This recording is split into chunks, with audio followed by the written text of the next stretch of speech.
Everyone, Pete Pardo here from Sea of Tranquility. Welcome to another morning, not another morning, another episode of Friday Morning at the Fun House alongside Mr. Martin Absolutely. Popoff. What's going on? Yes. Ready to go. Summer's here. It's hot. We're getting a heat wave and all that. So yeah, let's Woo! heat it up with some good discussion here. Yes, heat wave is definitely what's coming. It was hot here in New York yesterday. It's a little cooler today, but I think the next 2 days in the upper mid 80s and next week, woo, close to 100 Monday, Tuesday, and Wednesday, I think.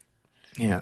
Not looking Wow. forward to that. That's Nothing. yeah. It's funny. Just speaking of this whole like temperature thing and heat wave and stuff. So I was talking to Brian Tatler yesterday, from Diamond Head in Saxon, and Yes. and Saw I'm that. sure you've had this happen before. So we started talking about the weather, and he was saying how hot it was over by him in the UK, and he talks, he's like, and it was like 22 Celsius today, and it's so hot, and then I'm thinking. Okay, so what is that in Fahrenheit? I'm trying to Yeah. make the conversion, and I'm like, and so we're fumbling around trying to figure out what it is. And then one of our Yeah. viewers, for everybody who knows, because I'll remember it going forward, one of our viewers said the way to figure it out is double the Celsius, add 30, and that's what it is in Fahrenheit. Interesting. Okay. So he Yeah. said, so 20, he said 22, double that is 44, add 30, and that's 74. That doesn't seem all Yeah. that hot to me, but I guess No, it's not that hot. over there, Yeah. maybe it's a little on the warm side. So I don't know. Yeah. Or maybe he Yeah. said 27. Maybe he said 27, not 22. So 27, 54. So eight in the 80s. Yeah, I guess Yeah. that's hot for the UK, Yeah. right? Yeah. So now I know. Now I'll know, and I won't have to even think about it because every time Nice. oh, it's like I have this conversation all the time with people, and then I'm like I Yeah. forget how to kind of convert it. I'm like, yeah, I Yeah. won't forget now. Anyway, Cool. so we've got a fun episode for you today, and this is kind of like a almost like a sequel to the month-long show that I did last month in May, talking about albums by notable bands and artists that, or maybe even not all that notable, that were should have been slam dunk home run hit albums, had all the elements, had all the attributes, and for some reason. It didn't happen. People didn't listen. The labels didn't push them. Radio didn't pick on them. And we're sitting here 50 years, 40 years, 30 years later, scratching our heads going, why wasn't this a huge album? Yeah. Should have been.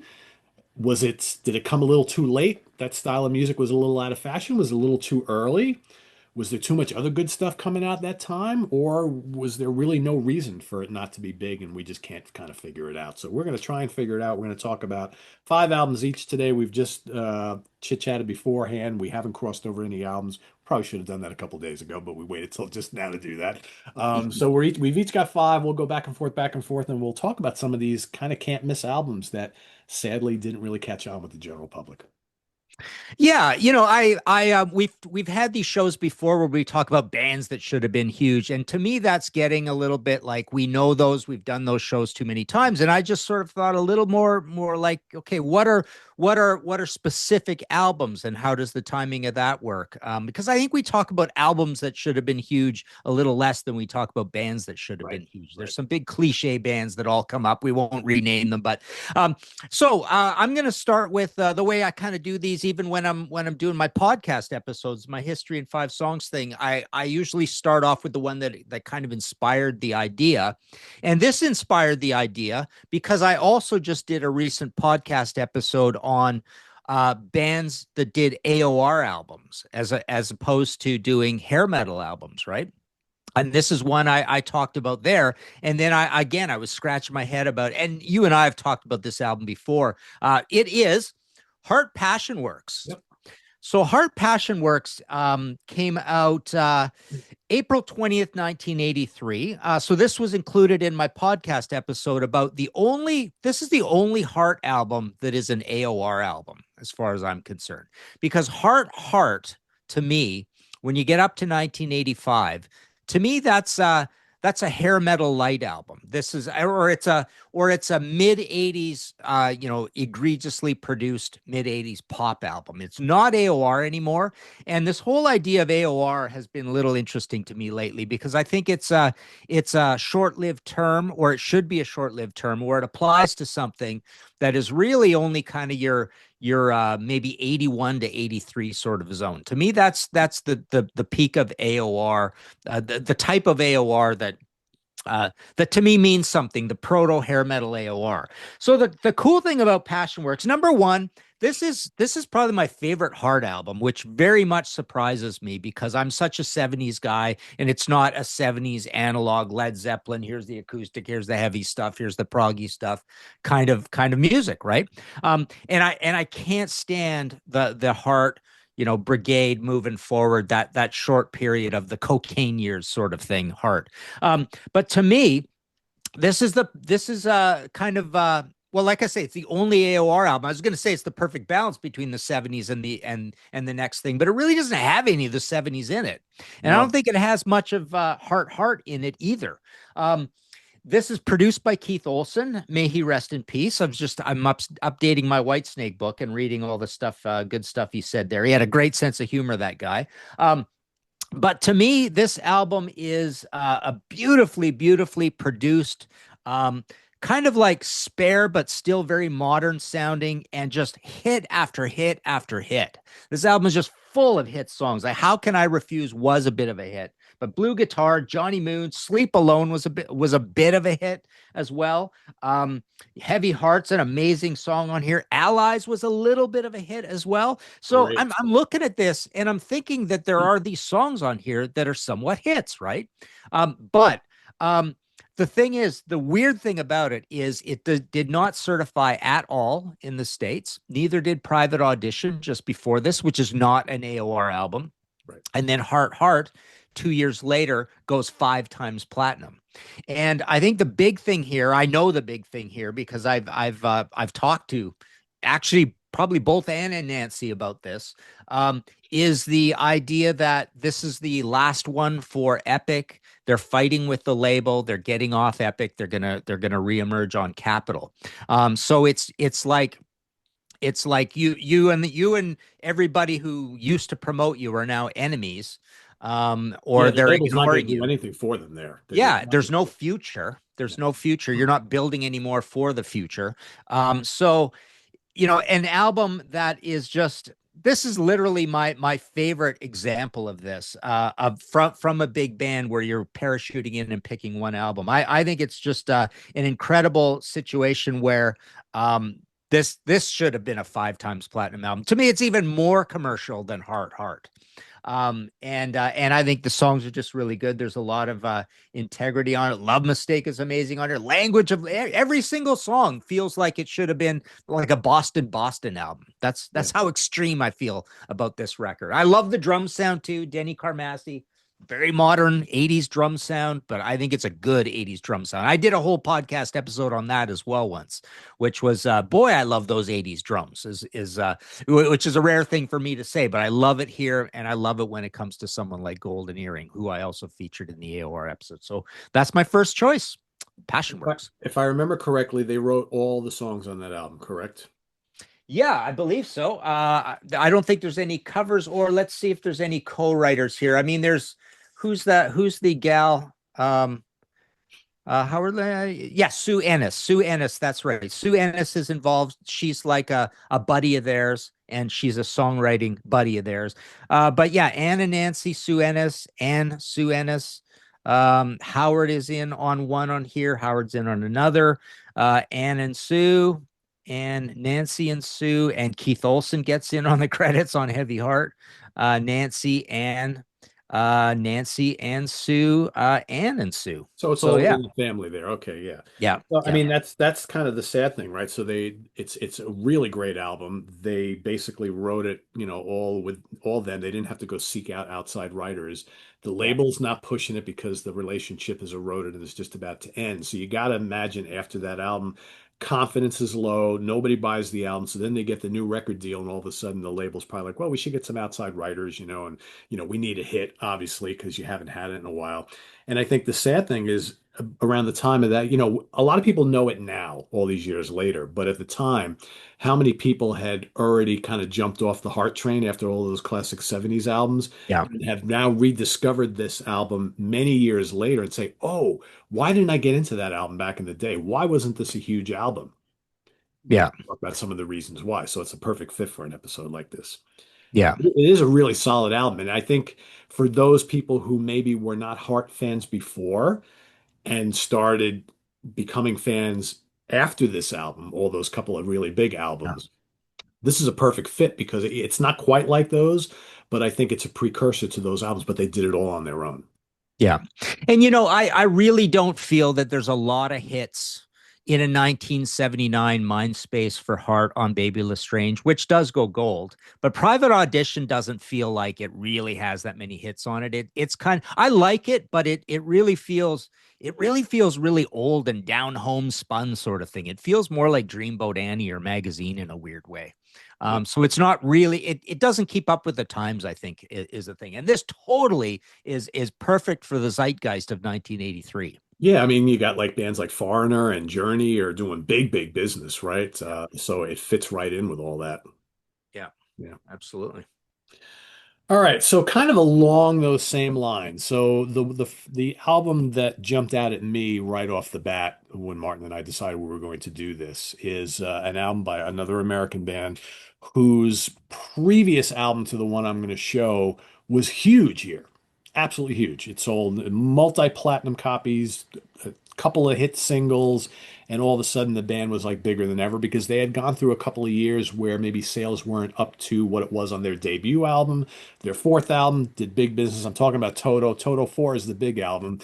The follow-up to that is Isolation, which, they're riding the high from Toto 4. They became an international huge band with Toto 4.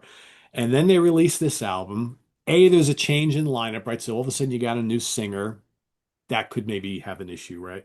Um, there are loads of great songs on here. It's definitely a harder rocking album than Toto 4. Toto 4, you could label as an AOR album, right? It's a pop album, right? It's got a little elements of all sorts of stuff. There's some adult contemporary on there, right?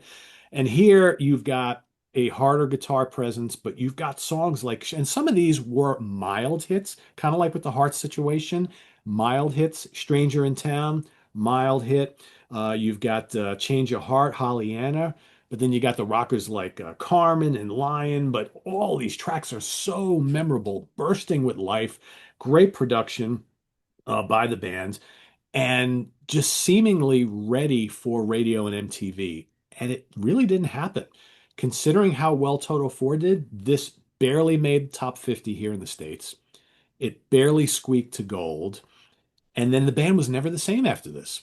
They never had that level of success. And for whatever reason, like all these years later, and even when I first started getting into Toto big time, like in the late 80s and early 90s, I was always drawn to this album and thinking how accessible it is. And quite honestly, I think this is a better album than Toto 4. Granted, it doesn't have, Africa and it doesn't have Rosanna, which are Mhm. monster hits, but I think Stranger in Town, uh, Angel Don't Cry, Change of Heart could have Lion's a great track, could have easily been hits. And we just talked about bands like Journey and Foreign. I'll throw Survivor in there as well. I'll throw Heart in there as well. They were all doing stuff just like this, very, very similar. This kind of like melodic rock, anthems, stadium rock, very, very Mhm. commercial stuff that mixes pop and hard rock and whatnot. And I never understood why this didn't do well at all. Maybe it was a little too rockin' for the people who jumped on board with Rosanna and Africa. I don't know. And I'm not saying any of these songs could have been big like that, but I mean, Stranger in Town is just, it's like a can't miss top 10 smash, and it really wasn't. So I never understood it. I listened to this today and thinking, man, this should have been a 5, 10 million selling album, and it just didn't happen. And Hmm. whether that's on the label or not, I don't know. But I think any of these songs on this could have been pushed as singles and could have done really, really well, but didn't quite happen. So yeah, Total Isolation. Crap album cover too, right? But Oh, well, yeah, yeah, yeah. I mean, not that yeah, Total 4 was a great album cover, but this is yeah. kind of ridiculous. Yeah, it's just, I get it. And we've learned over the years that it doesn't matter what you put on the album cover. I mean, there's some of the biggest selling albums of all time have terrible album covers, right? Just True. Yeah. really doesn't make a lot of difference. Yeah. But Yeah. it doesn't help. Yeah, something like that doesn't really help, and it doesn't. It's called isolation. Well, what is the red lips have to do with anything? I don't know. Yeah, yeah. All right. My next choice is the Tubes with Outside Inside the Tubes. So this record here, this is the one that is die cut like that with the so you could see the inside of it with the cool little completion backwards, that little thing on it, right? There you Well, go. Um, so yeah, this record, so to me, I'm in Canada, and we had the completion backwards principle went gold in Canada, and this went gold in Canada. So to me, this always was a pretty big band, or it seemed like they were doing quite well. And you would hear them on the radio all the time.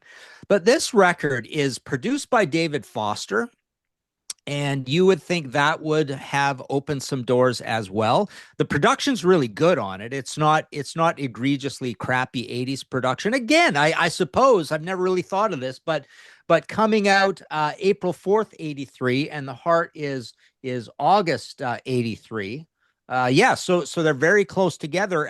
And this is actually kind of an AOR album, kind of an AOR band.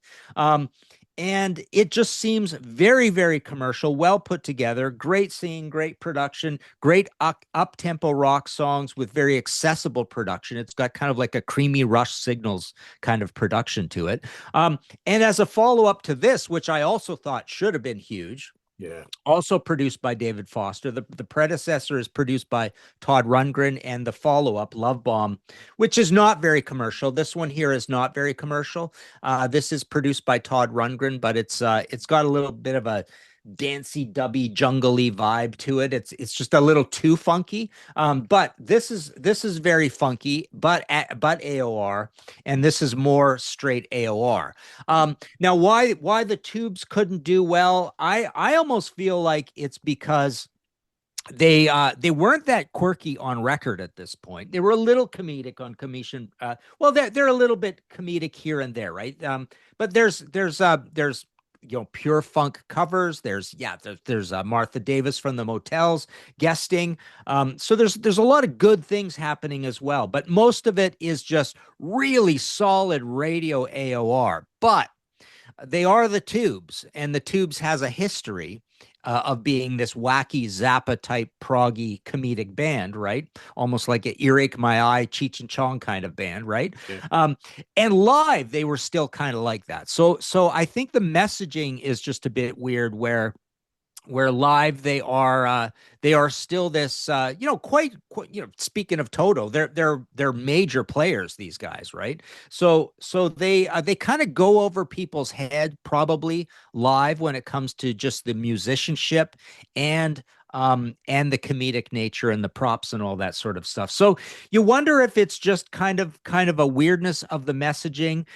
It seems like they should have been a kind of a made for TV MTV band and done much better. I mean, yeah, they went with the emboss the die cutting, and this is embossed up here. You see the Oh, see yes. the lettering there. Yeah, really cool back cover. But yeah, the other thing is one, two, three, four, five, six, seven guys in the band. So yes, it's just a weird situation outside of the music itself. So yeah, I'm amazed that neither of these albums went gold in the States. Not so much the final one, and then they had a reunion later. But this one, yeah, it doesn't feel particularly commercial. But yeah, I can't see why there couldn't have been a place for the Tubes in a big way at gold or single platinum, at least not really a double platinum band, but maybe a single platinum band throughout both of those two records. Because yeah, I remember even from completion backwards principle hearing talk to you later all the time, right? Don't Oh, want to yeah. wait anymore, the ballad. Yeah, these songs were all over radio, at least up here in Canada. And yeah, I just love that back cover too, with them all Oh, in yeah. suits like And- that, right? Pretty cool. Kind of a Kraftwerk Devo kind of feel, right? Yep. Of the whole thing. So yeah, that's my next one. The Tubes should have been bigger. Yeah, I mean, what a kind of weird band and a weird career. I mean, I Mm. remember growing up and the local radio station, rock radio station here, used to play them all the time, like from like what, like 81 to like 83. Talk to you later, Sushi Girl. I mean, I remember every time Mm. you hear Sushi, I'm like, oh, this is Yeah. great, and I remember because they had on a couple of the hits, they had a good guitar presence, right? They rocked, right? But they were real catchy, quirky songs. Yep. And I just wonder, like listening to the Tubes all these years later, I get the same impression when I listen to some Max Webster stuff, because I think there's a lot of Max Webster material that I think was totally built for radio. Granted, a lot Hmm. of it wasn't. And I Yeah. just wonder if there wasn't enough like real radio friendly stuff on those Tubes records, because they're pretty eclectic. but Yeah. so talented. And Yeah. but I mean, Martin, it's maybe it's just because of the time. You got to wonder if the Tubes were doing that sort of thing, like in maybe 1974 to 76. Will we be talking a different story now? Yeah. No, Yeah. maybe they were a little too weird for the early 80s, which the early 80s wanted. I think listeners wanted very streamlined Yeah. music, right? Yeah. Yeah. It's a good point. Yeah. So I don't know. Yeah, I mean, and we know they totally were not commercial for the Tubes, Young and Rich. Now, I mean that was not a very commercial band. They actually did quite well though, but they were a novelty band. Yeah, They were commercial because they had some novelty hits, right? yeah, yeah, White Punks on Dope, Don't Touch Me There, all that kind of stuff. Slip My Disco. yeah. So yeah, they made it kind of in a different way, but it was still a notorious sort of making it, and no gold records. It was just they got a lot of press. There were always pictures of them. There were a lot of ads for those albums, Yeah, but yeah, yeah. none of them went gold. No, I think early on they were kind of like, only the cool people listen to cool bands like the Tubes, right? But they're not ready for the masses. But if you're cool and you have eclectic taste in music, that's the band you listen to. Yeah, yeah. Yeah.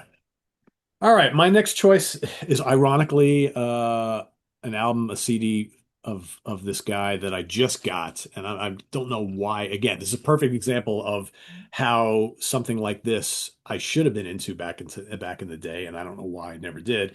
And the album is Joe Lynn Turner, Rescue Me. Oh, sorry, Rescue You.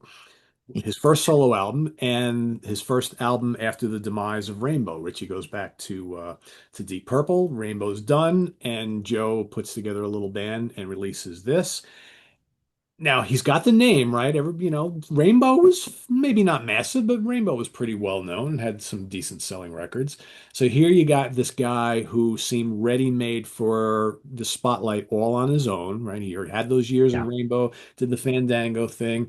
This comes out, it's produced by Roy Thomas Baker.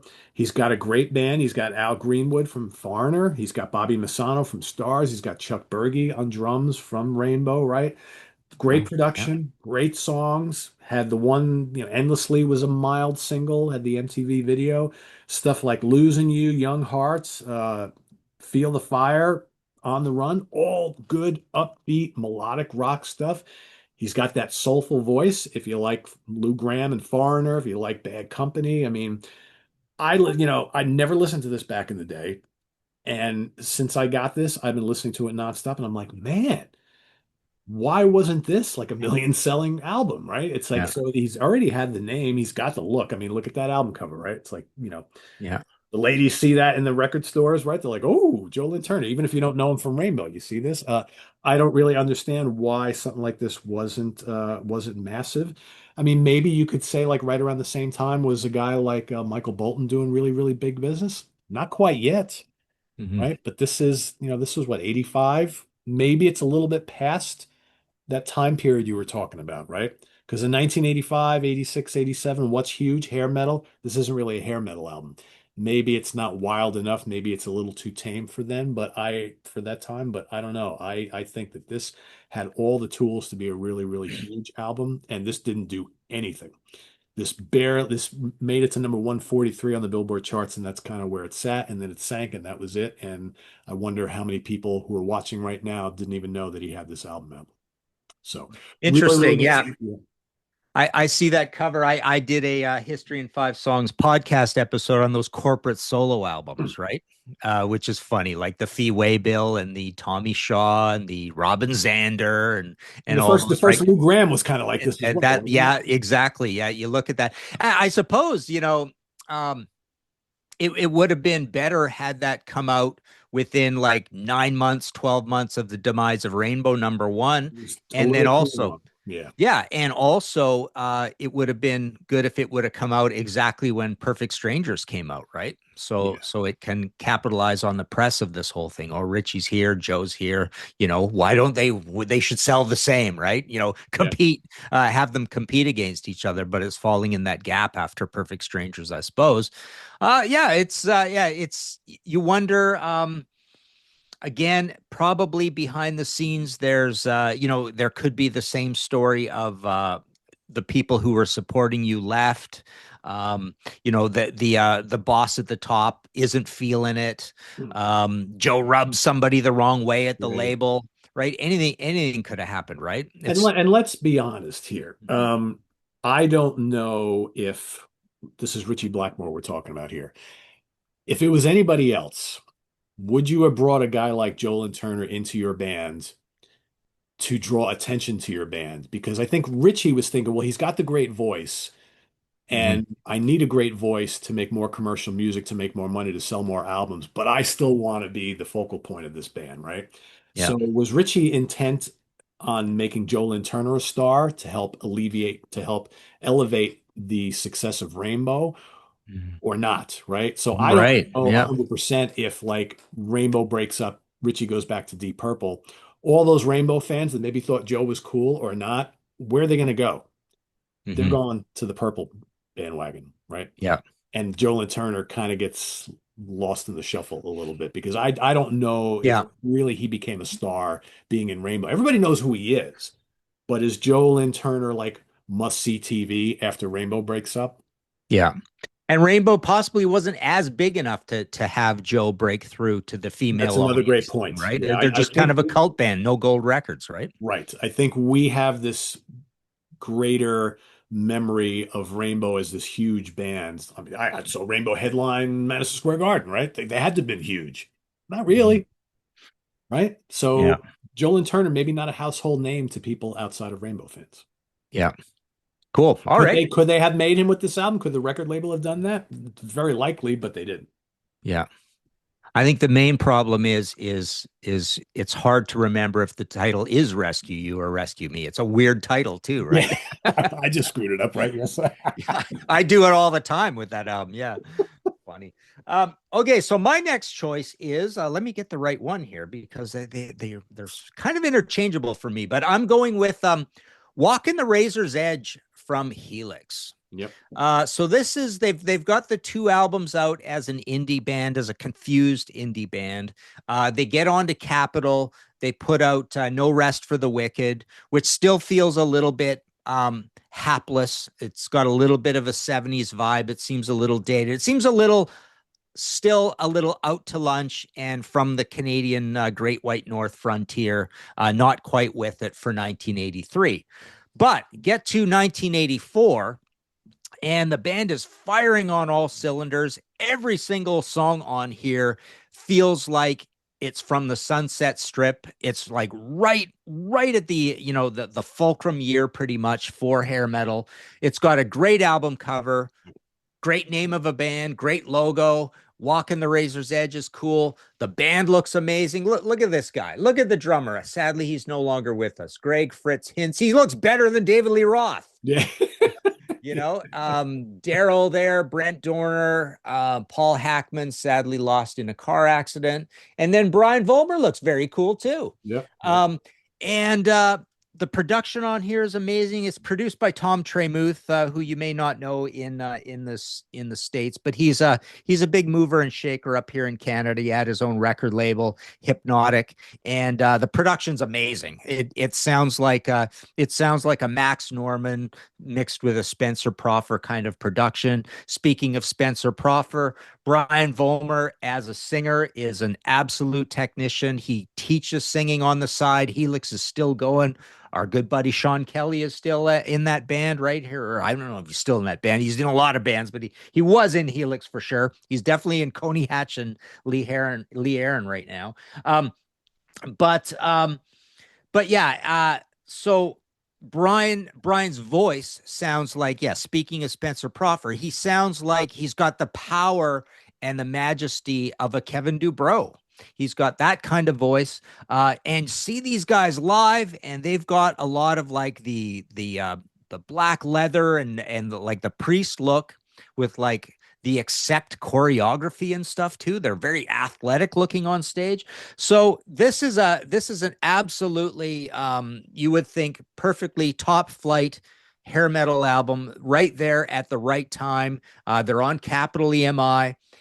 They have so like I say, they have the album in '83, and then they follow it up with this one. I mean, what a great album cover Oh, it's for the hair awesome. metal Yep. era, right? Yep. Incredible album cover. And the back cover, I mean, look at this band. just this is 1985, so it's like the next year. That I mean, sorry, this is 87, right? There's the one in between, Long Way to Heaven. So 87, we are still absolutely in the middle of the hair metal era. They're looking great, sounding great. This album is even probably even better than this album. They're both amazing. The one in between is a little bit of a misstep, and the misstep might be one of the reasons, but I'll get to the main reason. The misstep, Long Way to Heaven, almost looked like a Christian rock album, and it was a little bit lighter, a little more commercial, and the fans were not happy with it. So they followed up. This is a follow up to a Black and Red album. And so this is a Black and Red album, and then they do this Black and Red. So in the middle they have this blue album, this Long Way to Heaven sort of thing. And then the momentum's totally lost. But the main reason for this part of the story is they're a band from Kitchener, Ontario, so they're not even from Toronto. So they're from a smaller city of 100,000 outside of town. They're probably, when Helix was around, that city was probably 40,000 or 50,000, right? Um, but so they're not even from Toronto, but even being from Toronto isn't going to help you. What these bands had to do is they had to move to LA to make it big and be there and be pressing the flesh and meeting, going down to the office for the meetings in person, down to the big iconic Capitol building, all that sort of stuff. So if you're not there, that's a big problem. You need to be seen. If you're going to lose a member, you need to be able to get a high quality professional guy into the band. You need to be around the cover artists, the venues, making those deals with the management people to be, to go out on a tour. So yeah, this is a great story of, or a bad, sad story, really, of a band that, you don't move there, you're not going to make it. That's the problem. But I can't think of a more commercially perfect, from all angles, hair metal band. Yeah, I mean, I remember the first time I heard Rock You on the radio, I went and bought that album immediately. And Yeah. before I knew it, they were all over MTV. And I mean that's a really, really strong album. What did that do sales wise here in Canada and North America? Well, okay, so there's no No certifications at all certification, for right? Helix in the States. And I can't remember what it is for Canada, but I'm not even thinking there's much for certifications in Canada for this band. Yeah, but Rocky was a big thing on here. Man, When the Hammer Falls is so good on here. They picked covers, so they had kind of novelty covers. And this had Make Me Do Anything You Want, which I think is A Foot in Cold Water, and that was a hit in Canada. And that's kind of like a ballad. Well, it is a ballad. And then Gimme Gimme Good Lovin' is on here. I think that might be is that a cover? Maybe not. But they do that as well. I've raved about this. Has nothing to do with being, well, it kind of does, but they have this classic old epic song that everybody should check out from the first. It's either from the first or the second album. I can't remember. But the two the two black and white albums from the indie situation, called Billy Oxygen. And that song is an absolute blast, right? It's so funny. It's got all these different parts in it. It's like an epic, but it's not totally epic length. It's so catchy, beautifully recorded. It always reminded me a little bit of Black Betty for some reason. Like, it's got Uh, that kind of novelty feel to it. But you listen to that song, and that song should have been a massive cult classic. But I'm not saying that would have made them stars, because it sounds like nothing like the rest of the albums. Like, they're very sort of 70s albums, those two. But yeah, everybody check out Billy Oxygen. yeah, I'm gonna have to do that. I've never Yeah. heard. Oh, you'll love it. You will love that song start to finish. It's just the coolest thing. Cool. I will do that as soon as we get done here today. All right, my next pick is an album we've talked about, the two of us, quite a bit on this show over the years, but I it's another one that kind of jumped out at me that I had to bring up today because I still to this day don't understand why this wasn't a major album from this pretty big band, but I think there's reasons why it wasn't bigger than it was, and that album is Abominog by Uriah Heep. So first of all, let's let's deal with the monkey that's staring us in the face right here. So that album cover is not going to scream to people who are not into, real heavy music and is going to say, buy me, right? This is all the metalheads bought this thinking this was going to be this gangbuster heavy album from Uriah Heep. It's really not. It's got some heavy tunes on it, but it's a pretty commercial album. So I guess the album cover right there didn't do him any favors. Personally, I love the album cover. I think it's great. I was instantly drawn to it. Second, this is a band that did very, very well for themselves in the 70s. By the time this album comes out, Ashley Howe production on it, by the way, very nice production, I might add. It's no longer the same band. So Ken Hensley is gone. You know, you got Mick Box is still here. You still have Lee Kerslake here, but then you've got, Bob Daisley's here. You got Jonathan Sinclair on keyboards, right? So it's a different band, totally not the same band, and it doesn't sound anything like any of the albums from the 70s. This does not sound. This is Uriah Heep for the 80s. We've talked about Foreigner. I'll bring up Rainbow because I remember at the time, Martin, do you remember this was on what Mercury Records, I think, here in the States, in North America? They pushed this along with is it Difficult to Cure or Straight Between the Eyes? I think it was Straight Between the Eyes. I'm trying to remember which one came out around the same time here. And they were pushing both of those albums kind of together as like the two new albums from the label that were kind of similar.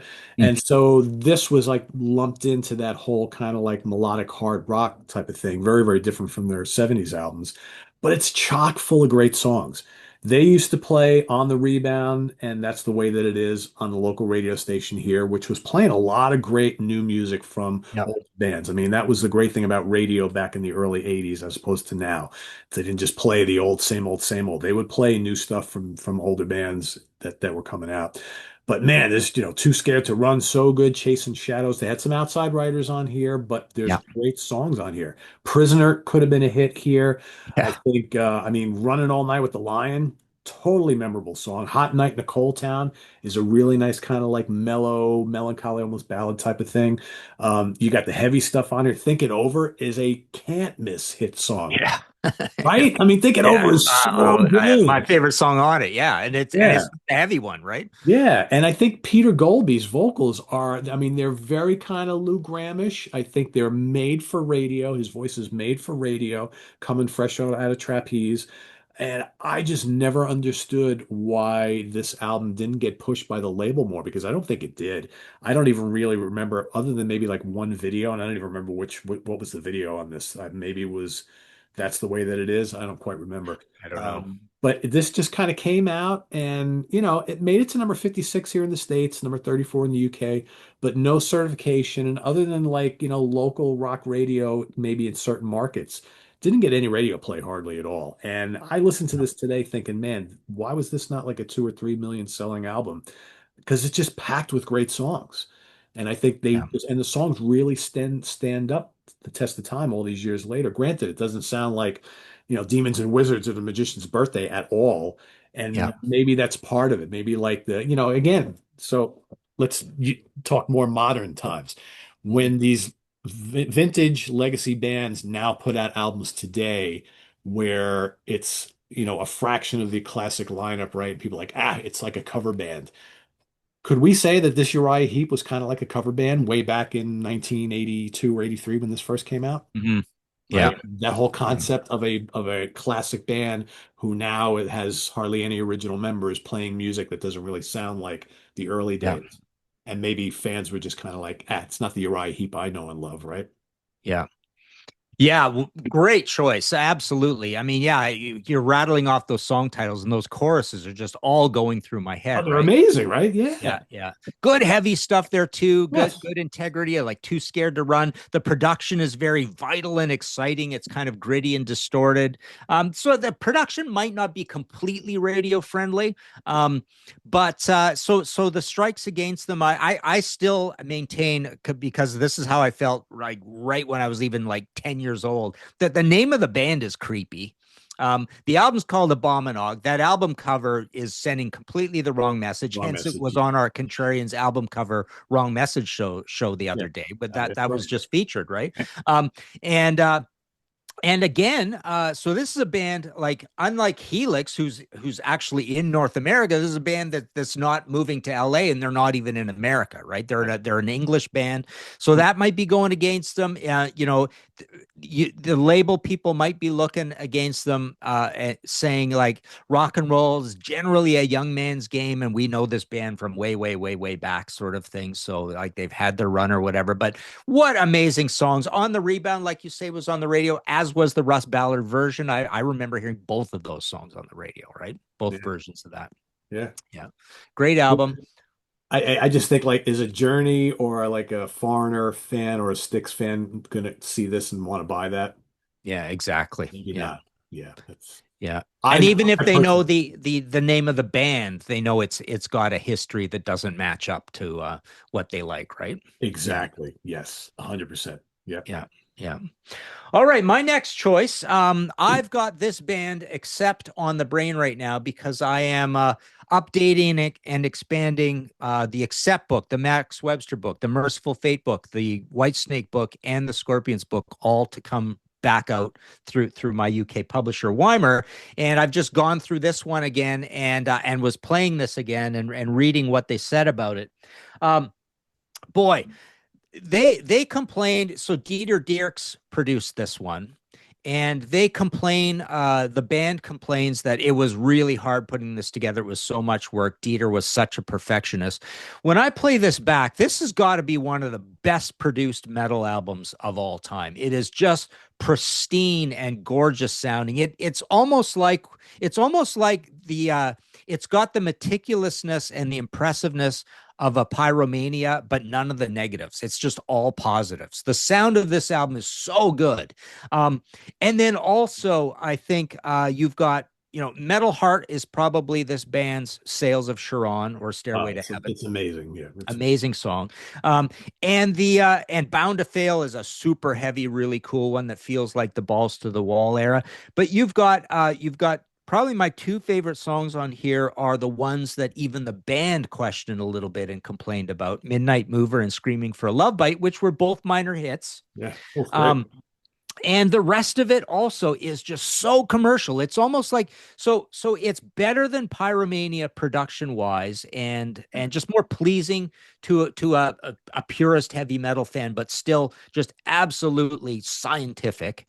And I also think that this album is almost like the missing link between Blackout and Love at First Sting. Because I think if you were to do a smarter, better, cannier commercialization of Blackout, because I think Love at First Sting kind of pooches it. I don't like most of the songs on that very much. I think they dumb down too much. But I think the next step past Blackout would have been something like this, even production wise. And we're talking Dieter Dierks production there, and that album is it almost sounds like if this is 100% perfect Dieter Dierks, Blackout is like 88% perfect Dieter Dierks. So even the production is improved on this, and it's blue like Blackout, right? Yeah. Um, so I play this record, and I think in 1985, this is absolutely, straight to the memory circuits, perfect commercial, great sequencing, great variety, but still in a heavy metal zone. The one thing that the band, having gone through these chapters recently and rereading it and editing it and all that kind of stuff, the one thing that the band says at this point, like number one, they never really got along with Udo all along the way, right? They still have their version of Flick of the Switch to come, which is Russian Roulette, Right. where they self-publish and it's a little grittier and raw and heavier, and that completely bombs. And then it's David Reese in for Eat the Heat, where they panic. And so what they say in that chapter is this idea that we decided, the label, the management, everybody decided all together that the limiting factor in this band is Udo, his image, his look, and his voice. Yeah. So that's what they're saying limited the band, and we had to try this to get to the next level. We had to try an American singer sort of thing, right? But I play this record, and it is so absolutely It feels very, very commercial. That I really don't feel Udo was a limiting factor in this band. I think metal fans and even metal light fans were accepting enough that a little bit of eccentricity in a band was okay. And I really I remember living through these years and no one ever really complained about Udo. But People I, loved Udo. right, but I think that record labels around that time were looking above and beyond the scope of fans who would accept a singer like Mhm. him. Yeah, You're not going to grab a Bon Jovi fan into the music of Accept with that voice, right? yeah, So Accept with him at the vocal on and the lead vocal slot is not going to go and sell 5 or 6 million copies of an album because that voice is going to be limiting to yeah, people who like stuff like that. I agree with it. Metal fans could care less. We love them. We loved them back then. Don't change a thing, right? yeah. But I think the record labels are always looking above and beyond. I honestly think that record labels saw there was always a ceiling for metal albums and metal bands like Mhm. that, whether it Yeah, be them, Iron Maiden, Judas Priest, or whatever. But we want to go above and beyond that, and we're not going to do it with him. He yeah, doesn't look the part, he doesn't sound the part. But yeah, meanwhile, the people who really love the band, they really love the way he looks and the way he sounds. Doesn't matter yeah. to us, right? And to put it in perspective, so this is a band, the previous album, Balls to the Wall, struggles its way to gold. It's got a pretty big hit with Balls to the Wall. And it's actually a song that has grown in stature over the years. It's almost like their Ace of Spades in a way, right? So they have a gold album. They never have another certification. So this doesn't even go gold. But you think there are some nutty acts out there that are doing okay. Twisted Sister does okay with Stay Hungry. Quiet Ride is doing okay. AC/DC's a little crazy, right? So it kind of fits in that realm. Another German band is doing very well at this time, sort of thing. So it's not crazy to think that they should have had like a platinum and a double platinum or two golds and a platinum kind of thing. But no, they have one gold album. So to think that this album did not even go gold is what I'm thinking is just like way too low for the quality and the accessibility of the music enclosed and the excitement level that should have led on from the last album at least. It went, I think it went pretty close to gold. I think it's I don't know if it's in my book very much or what anybody ventured, but my guess would be 350,000 Yeah, I copies. was going to say 3 or 400,000. Yeah, Yeah. probably. Yeah. Yeah. I mean, I'll go on record and saying I listen to Metal Heart way more than Balls to the Wall, and I think that Metal Heart is a way more approachable album than Balls to the Wall. Oh yeah. Yeah. That's I've kind of always felt that. I when that album first came out, I was completely into it, and then when it just kind of like didn't do much of anything, I just was like, scratching the head, like, well, what happened here, right? Yeah. It had all that momentum, and it's a great album, really is. It's held up very, very well. Yeah, it's a good. Yeah, just for one other quick story, I remember seeing this in the book again. I think the video song was Midnight Mover, and I think that's the one where they did that innovative video where they took all these camera shots and they kept going around them, all these stuttery quick frame things, and they said that took something like 3 or 4 days to film of just like play for 20 seconds, cameras all over the place. It's super, super expensive. They do talk about that crazy thing about how much money was spent on videos. And I think at that time they said it was like $100,000, which seemed astronomical at the time, but very quickly it was going to be $300,000 for Oh videos. yeah. Yeah. But yeah, that's a neat video. And apparently, that's the other thing they said. That's right. The official video was toned down in terms of how many camera edits because it was giving people vertigo kind of thing, because I think it's the one that goes around. Yeah, It's a really good video. It's very it is. tasteful. It's just It's very weird to watch. classy. Yeah, Yeah, yeah, good video. yeah. How Yeah. much? I don't remember. Did they tour much at all here in North America for Metal Heart? I believe they did. I believe they always toured a fair bit. They did not let up in that respect. They were not one of these bands that nobody got to see. I think a lot of people did get to see them. Yeah. Because I know they did the tour with Priest, which I think really helped them quite a bit. Yeah, I don't remember. I'd like to go back and look at that. Mm. All right, my next choice is an album from 1982. Seems like we're right in that zone here on most of these picks. UFOs, The Wild, The Willing, and The Innocent, which made it to number 19 in the UK. Actually got silver. I don't know what that equates to. It's not a lot of copies in the Mhm. UK. Number 77 here in the States, no certification here. I've always thought that I think you can almost talk about any UFO album here, but we've talked a lot about those 70s albums with Michael Schenker and how we deem them all as absolute classics these days. And we've always kind of along with Thin Lizzy, why wasn't this band huge?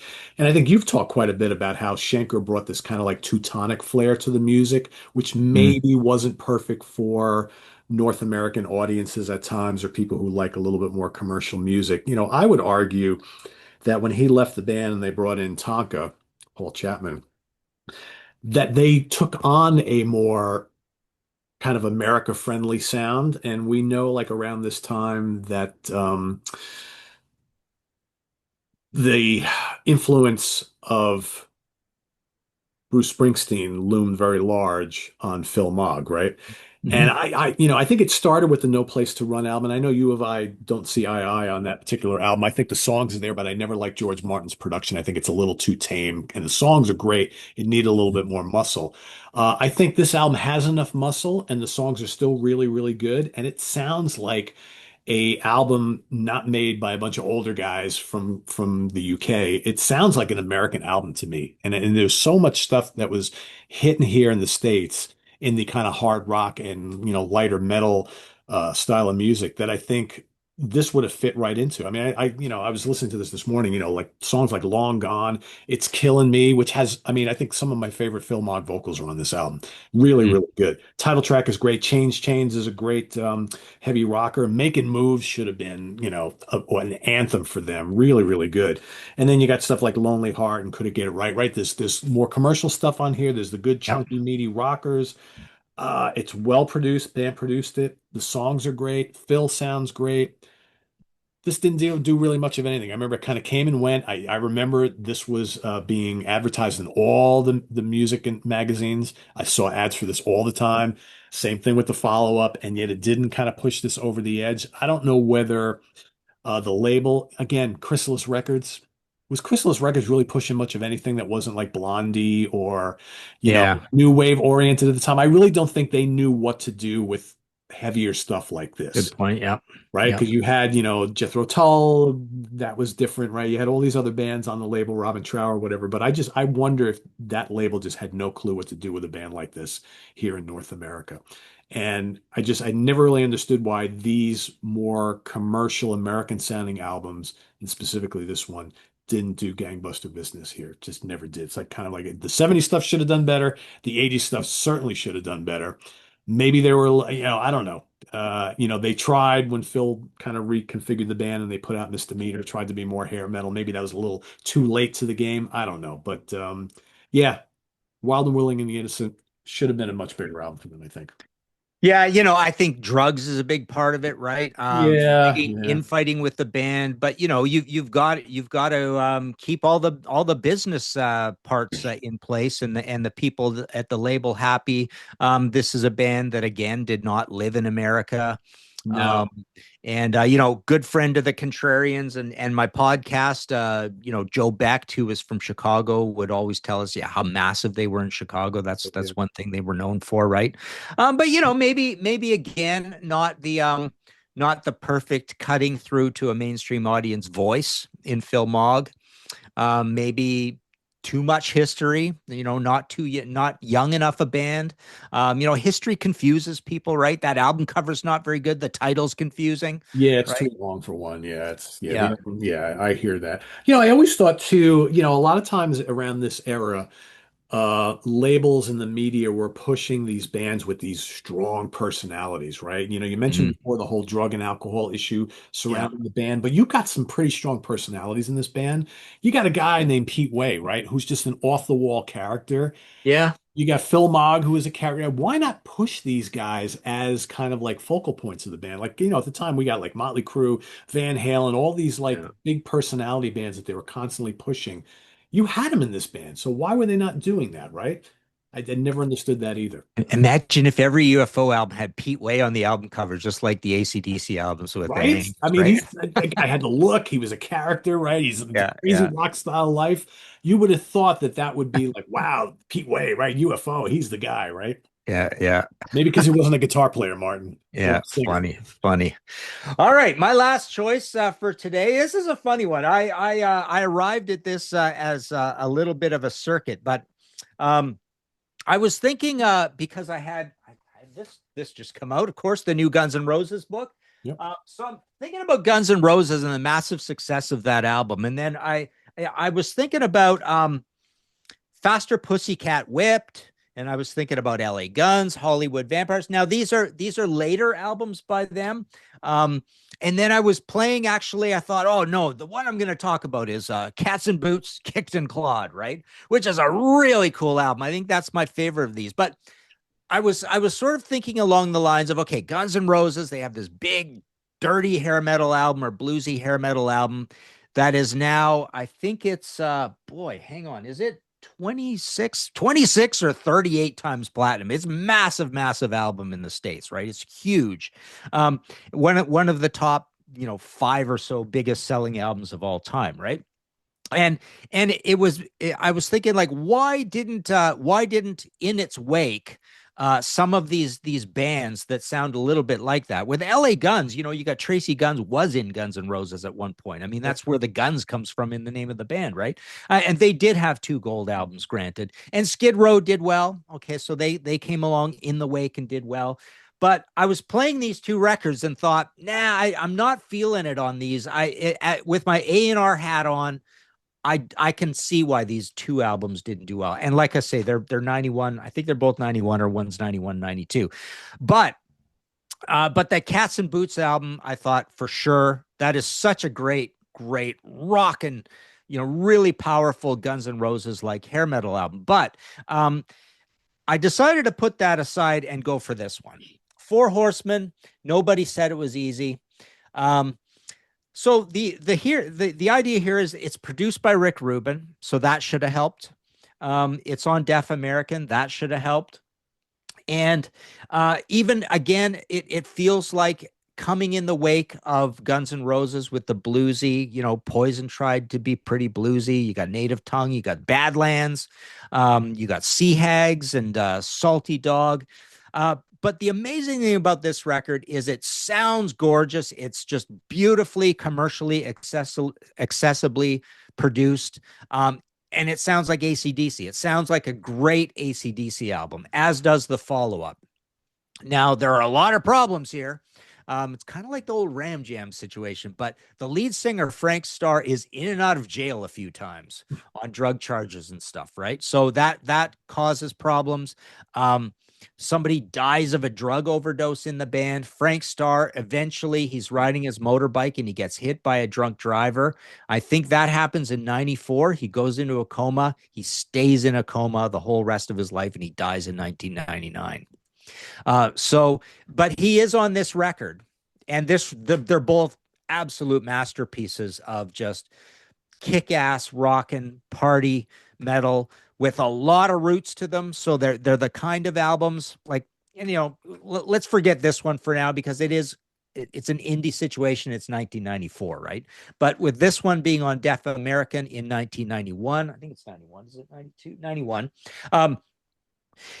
It's so far off the hair metal fulcrum enough by being very bluesy and very AC/DC-ish and a little southern rocking that it should have been way, way bigger than it was. Black Crowes was doing amazing at this time, right? It really fits into that whole thing. And Frank Starr was still with us. Granted, like I say, I think he was in jail for the first time for like 6 months. So it was like right when they were going to tour this, I believe. And yeah, so they're definitely authentic like Guns N' Roses, that's for sure.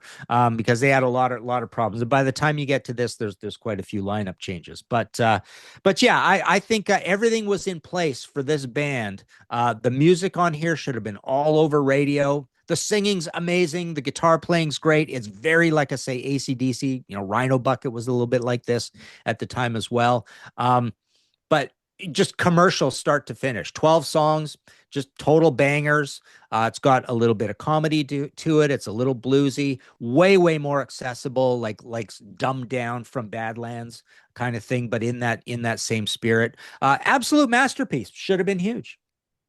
Yeah, I've never heard the album, but I remember Craig Kaminsky brought it up on previous episode of Hudson Valley Squares, kind of saying the same thing.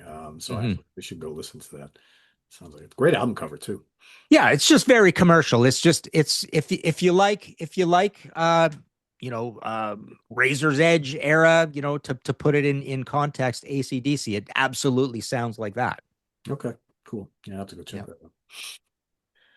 All right, my final pick today, I think, is the only album we've got from the 70s in our repertoire here today, Martin. So this is 1977. It's Todd Rundgren and Utopia, Oops, Wrong Planet, which came out in 77, only made it as high as number 77 here in the States, didn't chart anywhere else, no certification whatsoever.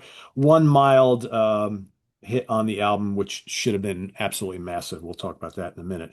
So I think this album is interesting because this signals a shift in the style of music that Utopia is playing. Their first couple albums are more kind of like Todd's version of progressive rock. They put this album out in 77, which kind of predates what's coming in like new wave kind of post-punk. Because remember, it's 77, so it's still a little early here. And I think this is one of those albums that was kind of trapped in the gap between what's popular, what's deemed accessible and acceptable, and what's to come as we finish out the 70s and go into the 80s. I think if this came out in like 79, we might not even be talking about it in this framework today. So there's really no prog on this album, pretty much. It's mostly quirky, shorter songs, kind of punky. Definitely has that new wave edge to it. There's some pop on here. I mean, songs like Trapped and Back on the Street are kind of like they're like these urgent, short little rockin' songs, kind of have a punk energy to it. The Marriage of Heaven and Hell, Gangrene totally falls into that. There's some stuff on here like Love in Action that could be Cars songs, right? But again, it's kind of a little early, Crazy Lady Blue, Rape of the Young, and then you've got a song, Love is the Answer, which is an amazing, total radio-friendly ballad, Mm. gorgeously produced, killer chorus, great vocals from Todd. Could have been on one of his early solo albums from earlier in the decade. And I think if Love is the Answer came out in like 72, 73, probably would have been a massive song. In fact, I think someone else covered Love is the Answer and did pretty well with it, better than this band. But yeah, I think this one, unfortunately, was it says Oops, Wrong Planet is the name. I think Oops, Wrong Time would have been the correct title because it's just a little bit too early for Yeah. I think anybody who is into the music of the Cars and like latter 70s Blondie or make the Pretenders or whatnot. Give this album a listen if you haven't heard already. It sounds nothing like the first Todd Rundgren Utopia album. It sounds nothing like Raw or the live album. It's completely different. It also doesn't really sound like the stuff that came after it. But it's an album that was just a year and a half too soon. And, Interesting. Yeah. Bearsville Records, right? They don't know what to do with stuff like this. That also a weird label for Todd to be on because I can't think of much of anything that came out on Mm. Bearsville that did big business anywhere. Mhm. So Yeah. Foghat's, I guess, the biggest hit, right? yeah, Foghat, right? That's forgot Yeah. about that. Yeah. So Yeah. yeah, very cool album. I love it a lot. But yeah, this didn't do anything. And I mean, granted, this is a band that never really was massive to begin with, but I think they had plenty of stuff in their catalog that should have been bigger than it was, especially this album, I think. So. I wonder if there's a little bit of the Tubes thing going on with them too. Like Oh there's a yeah, little yeah, a history where people think of them as something totally different, and here they are wandering through the power pop AOR zone, and it just blanks on people. Like with Utopia, they're thinking that's a strange name of a band, that's a strange name of an album, that's a prog album cover. yeah. We It's know we just know another. Todd Rundgren's a pop guy, so what is this, right? Yeah, Yeah, yeah. yeah, I love how you called Utopia Todd Rundgren's version of prog, because people have a blind spot when they think of that band as a prog band, right? It just yeah. never really comes up. You don't really even think of them that way, right? No, Uh, until you really study, and then you're like, oh well, that first album, totally, and then the second album, yeah, and then that's it. they never go back to it because you mentioned Yeah. power pop. They have a couple power pop albums. They have one or two total new wave albums. Adventures in Utopia. That's got Hmm. prog and new wave and pop, and this is kind of post-punk new wave rock Yeah. stuff. I Yeah. mean, it's just, yeah, maybe again, the Tubes, Max Webster, we're talking about all these very eclectic bands that didn't really do one thing. They did like all this stuff. And I think sometimes the more you think about it, these bands that you can't pigeonhole into a certain style are never going to be the bands that are going to be big, right? Yeah. People want to Interesting. Yeah. know that's my band, that's what they sound like. I get what I want from them. I don't want to have to shuffle through an album that's got like 20 different genres all in 10 songs on an album. It's like it's too weird for me. Yeah, nice. Good stuff. Well, I'm going to go play some Utopia after this because There I you go. keep I think, forgetting about that band. I have all that stuff and I constantly, for some reason, need to be reminded to go play it, right? yeah, I But would that think one, I want to Utopia's, play with the framing that you put on it, which is really cool. yeah, So, I think you would love this album. It's just, it's a fun album. It's not too demanding. And the songs are short. They're kind of weird and cool and rocking and yeah, groovy and yeah, neat. Good stuff. good stuff. So, folks, if you really enjoyed this episode, let us know because we could do another chapter of this maybe in 2 weeks. So we'll see how it goes. Martin and I won't decide today. We'll see how it goes. So, speaking of Martin, give us a update on what's going on with new podcast things and books and contrarians and all that good stuff. Yeah, so I had that AOR episode of the audio podcast, History in Five Songs, just happen. Contrarians, I'm continuing to do the reliving old reviews stuff, and we've got a new one coming up on what did I call it? Max something about why I no longer consider Max Webster my favorite Canadian band of all time. And I went through kind of like the top 5 Canadian bands. And yeah, the Guns N' Roses book is at my site at martinpopoff.com. I will sign them, send them out from the office. The big massive Iron Maiden book is out as of last month, right? And even the Beast Edition ones, I'm going to do a Facebook post on that, but I am going to be able to sell some of the big massive 270 US Beast Edition ones in the box with the leather and the metal corners and the red pages and numbered and on a plate and all that kind of stuff. So I will do both regular editions of that and oh yeah, and the audio podcast also that I have with John Gaffney, Kicked in the Teeth, an ACDC podcast. Cool. All right. Go check that out, folks. Lots of stuff going on with Martin. So make sure you go listen to those podcasts and please subscribe to the Contrarians and check out the website for lots of book information. We should have hopefully next week a review of the Guns N' Roses book, which I am almost in the middle of right now. I'm going to try and finish it up over the weekend. Nice. So Cool. lots to come. What do we have coming up here in the channel in a couple hours? Ken Golden's coming on. We got the Professor's Picks, new album releases. We didn't have an episode last week, but Ken's got double the amount of stuff to talk about this week. So that's coming up this afternoon. We've also got our once a month Four Fusion Friday spin-off show, the 4 song battle on Four Fusion Friday. So tune in tonight to see Eric, George, and their guest talk about 4 cool fusion tunes, and that'll be coming up tonight. Tomorrow, Jamie Lazo and the review crew, and then on Sunday, Grant Arthur and I will be tackling the large catalog of T-Rex. We are including the 4 Tyrannosaurus Rex albums and the 8 T-Rex albums, so 12 albums in total. Mark Bolan and company. If you're a glam rock fan, tune in on Sunday for that. Grant and I will be co-hosting that together, and we'll see you for that. So visit us on the web at www.seatranquility.org. We're on Facebook, we're on YouTube, and Instagram all the damn time. Martin, I have an Instagram account now for the channel. Nice. Yeah. I got to learn that one too. Peter Pardo SOT is our Instagram account. So if you folks use Instagram, go find us, hit the follow button, and I'll be posting some whatever on that. I don't know. I'm new to this whole Instagram thing. So anyway, so come check that out as well. And we'll see you next time here at the Funhouse for Martin Popoff. I'm Pete Pardo. Have a good weekend, everybody. Take care. Bye-bye.